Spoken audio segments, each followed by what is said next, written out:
வணக்கம் சி தமிழ் சரிகமபா ஷாம்லா. வணக்கம், நல்லா இருக்கேன். நீங்க எப்படி இருக்கீங்க? நான் நல்லா இருக்கேன். ரொம்ப சந்தோஷம். மெல்பர்ன் எப்படி இருக்கு சோஃபார்? இப்போ தரையிறங்கி கொஞ்சம் நேரம் தான் அது. இப்போ வரைக்கும் சூப்பர் கூல். பார்த்த வரைக்கும் நம்ம மக்கள் தான் எப்போவுமே, எங்கே போனாலும் நம்ம மக்கள் தான் எப்போவுமே. அந்த அன்பு தான் எனக்கு. ஸோ அதுவே அதை விட கூலாக இருக்குது. சூப்பராக. இப்போ நீங்கள் என்ன பண்ணுறீங்க? இப்போ வந்து ஷோஸ் பண்ணிட்டு இருக்கேன், ரெக்கார்டிங்ஸ் அதெல்லாமே போயிட்டு இருக்கு. பிசைட்ஸ் எனக்கு இந்த அடையாளத்தை கொடுத்த ஜீ தமிழ் சரிகமபால ஒர்க்கிங் அஸ் எ ட்ரெயினர். அது எப்படி இருக்கு உங்களுக்கு? அது வந்து ரொம்ப சூப்பர்வா இருக்கு. எப்படி சொல்றதுன்னா, நம்ம படிச்ச ஸ்கூல்லே நம்ம வந்து வேலை செய்யற மாதிரி ஒரு எக்ஸ்பீரியன்ஸ் கிடைச்சா எப்படி இருக்கும் இல்லையா? அது மாதிரி தான் என்னோட சொந்த வீடு மாதிரி தான் நான் கன்சிடர் பண்றேன். எல்லாருமே என்னுடைய உறவுகள் தான் இங்க இருக்கிற எல்லாருமே.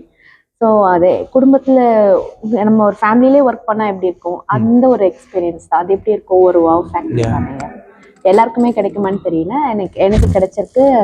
ரொம்ப கிரேட்ஃபுல்லாக தான் ஃபீல் பண்ணுறேன். தேங்க்யூ. இப்போ ஃபர்ஸ்ட் கேள்வி என்னன்னா, உங்களுக்கு எப்போ மியூசிக் மேலே இன்ட்ரெஸ்ட், அந்த ஆர்வம் வந்தது? மியூசிக் மேலே நான் வெரி ஹானஸ்டாக பதில் சொல்லணுன்னா, மியூசிக் மேலே எனக்கு ரொம்ப பெரிய ஆர்வம்லாம் கிடையாது. நான் பாடுவேன்றதை கண்டுபிடிச்சது எங்கள் ஃபேமிலி தான். அப்பா வந்து என்கிட்ட இருக்கிற மியூசிக்கை கண்டுபிடிச்சி அதை நெக்ஸ்ட் லெவலுக்கு கொண்டு போகணுன்னு ரொம்ப ஆசைப்பட்டது அப்பா தான். ஸோ நான் ஒரு 13 இயர்ஸ் இருக்கும்போது அவர் வந்து அவங்க பாஸோடைய தம்பி மேரேஜ்க்கு என்னை கூட்டிகிட்டு போய் பாட வச்சாரு. ஸோ அந்த மேரேஜ்க்கு ஒரு 1 வீக்காக என்னை வந்து ட்ரெயின் பண்ணிகிட்டே இருந்தேன். அந்த ஆர்கெஸ்ட்ரால லைட் மியூசிக் வைக்கிறாங்க, நீங்கள் வந்து பாடுங்க அப்படின்னு சொல்லி சாங்கு ப்ராக்டிஸ் எல்லாம் பண்ணி அங்கே போய் பாடினது. அங்கே பாடினதுமே அங்கே சீனுவின் இளையராகம்ன்ற ஒரு ஆர்கெஸ்ட்ரா அது ஆக்சுவலாக.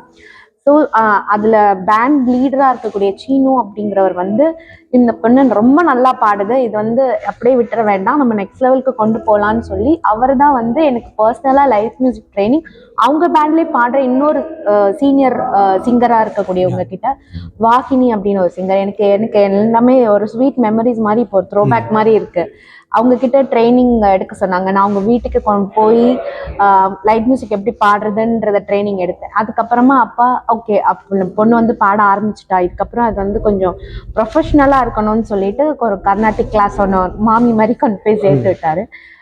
அது கொஞ்ச நாள் போச்சு. அதுக்கப்புறமா லைட் மியூசிக் வந்து ஃபுல் டைமாக என்னோட லைஃபோட ஃபுல் டைம் மாதிரி ஆயிடுச்சு. அங்கேருந்து இன்னொரு ஆர்கெஸ்ட்ரா, அங்கேருந்து இன்னொரு ஆர்கெஸ்ட்ரா, அப்படியே ஒரு இடமா நான் ட்ராவல் பண்ணேன். அப்படியே என்னோட காலேஜ் டைமும் போச்சு, சிங்கிங்கும் அப்படியே போயிட்டு இருந்தது.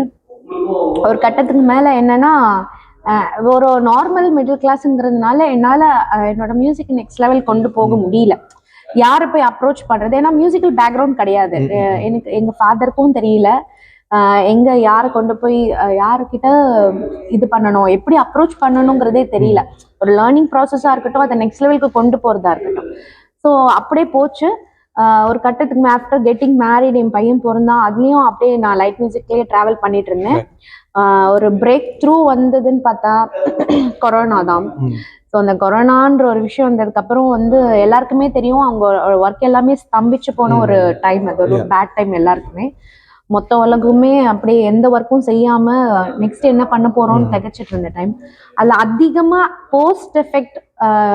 போஸ்ட் அதிகமாக பாதிக்கப்பட்டது ஆஃப்டர் கொரோனாக்கு அப்புறம் நார்மல் லைஃப் வந்து எல்லாருமே வந்துட்டு அதுக்கப்புறமும் பாதிக்கப்பட்டதுன்னு பார்த்தா இசை, அந்த மேடை மெல்லிசை துறை தான்.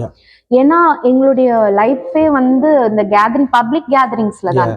ஸோ கொரோனாக்கு அப்புறமும் பப்ளிக் கேதரிங்ஸ் வந்து ரொம்ப கம்மியாக இருந்தது. எல்லாருமே அவங்களோட ரொட்டீன் லைஃப் போக ஆரம்பிச்சதுக்கு அப்புறமும் அது ஸ்டாப் ஆயிருச்சு. எங்களுக்கு அந்த டைம் என்ன பண்றதுன்னு, நெக்ஸ்ட் இந்த சோர்ஸ் ஆஃப் லிவிங் என்னங்கிறது எல்லாருமே யோசிக்க. நிறைய பேர் ரொம்ப கஷ்டப்பட்டாங்க. என்ன சொல்றது, ஒரு மளிகை கடையில போய் ஒர்க் பண்றது, ஒரு போர்ட்டரா ஒர்க் பண்றது, அந்த மாதிரிலாம் ஒர்க் எடுத்தாங்க. ஏன்னா அது தவிர்த்து எதுவுமே தெரியாதுங்கிறது போ. ஸோ அப்போதான் எனக்கு தோணுச்சு, ஓகே இதோட நம்ம நிற்கக்கூடாது, ஏதாவது நம்ம சம்திங் பண்ணணும் அப்படின்னு. ஸோ அங்கிருந்து தான் நெக்ஸ்ட் லெவலுக்கு கொண்டு போகணுன்ற தாட்டே வந்துச்சு. அதுலேருந்து தான் சரிகமா ஆடிஷன் போனீங்க. ஸோ என்னோட ஃப்ரெண்ட் சாருன், என்னோட ஃப்ரெண்ட் கோசிங்கர், அவங்க தான் வி ட்ராவல் டுகெதர். ஸோ அவங்க தான் வந்து சொன்னாங்க, வா நம்ம கண்டிப்பாக நம்ம வந்து ஆடிஷன் அட்டன் பண்ணுறோம் அப்படின்னு. ஸோ வலுக்கட்டாயமாக என்னோட ஃப்ரெண்டு என்னை கூட்டிகிட்டு போய் பாட வச்சாங்க. ஸோ அதுலேருந்து it came like every thing happen அப்படி. ஸோ சரிகமபாக்கு அப்புறம் இப்போ நீங்கள் ட்ரெயினராக இருக்கிறீங்க, அதை தவிர்த்து வேறு ஏதாவது ஒர்க் ஏதாவது பண்ணுறீங்களா, லைக் மியூசிக் இண்டஸ்ட்ரியில்? மியூசிக் இண்டஸ்ட்ரியில் ரெக்கார்டிங்ஸ் எல்லாமே போயிட்டு இருக்கு. Like playback singer, playback track works எல்லாம் பாடிட்டு இருக்கேன். ஹோப்ஃபுல்லி பை காட்ஸ் கிரேஸ் சீக்கிரமா I think it will happen. ஆமாம். அடுத்தது ஏதாவது இண்டிபெண்டன்ட் மியூசிக் லைக் நீங்களே எழுதி நீங்களே லைக் ஜஸ்ட் இண்டிபெண்டன்ட் நீங்கள் மட்டும்? இண்டிபெண்டன்ட் மியூசிக்கு நான் இன்னும் ட்ரை பண்ணல. பட் ஆனால் எனக்கு அதுலேயும் ஒரு இன்ட்ரெஸ்ட் இருக்கு. கண்டிப்பாக இண்டிபெண்ட்டாக இருக்கிறதே ஒரு நல்ல ஒரு விஷயம் தானே. இண்டிபெண்ட் மியூசிஷியனாக இருக்கிறது ஒரு நல்ல விஷயம்.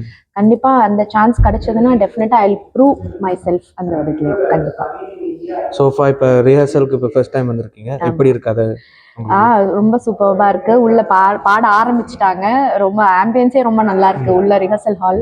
ஹோப்ஃபுல்லி இந்த ஷோ கண்டிப்பா ஒரு மெல்பர்ன், அது ஆஸ்திரேலியா, இதான் ஃபர்ஸ்ட் டைம் நான் வர்றது. ஸோ ஹோப்ஃபுல்லி எனக்கு என்னுடைய நான் இதெல்லாம் பாடணும் ஜீ தமிழ்ல. அது இல்லாமக்கும் நிறைய சாங்ஸ் இருக்கு என்னோட சாங்ஸ் எல்லாம். ஸோ அதெல்லாமும் பாடணும்னு ஆசைப்படுறேன். கண்டிப்பா ஒரு சூப்பர்பான ஷோவா இருக்கும் கண்டிப்பா. அப்போ மக்கள் எல்லாரையும் கண்டிப்பா சண்டே எல்லாரும் மறக்காம வந்துருங்க. இது ஒரு கண்டிப்பா உங்களோட பிளேலிஸ்ட்ல இருக்க எல்லா சாங்ஸுமே இருக்கும்ன்றது என்னுடைய நம்பிக்கை. ஃபேமிலியோட வாங்க, கண்டிப்பா நீங்க என்ஜாய் பண்ணலாம். Thank you so much. தேங்க்யூ.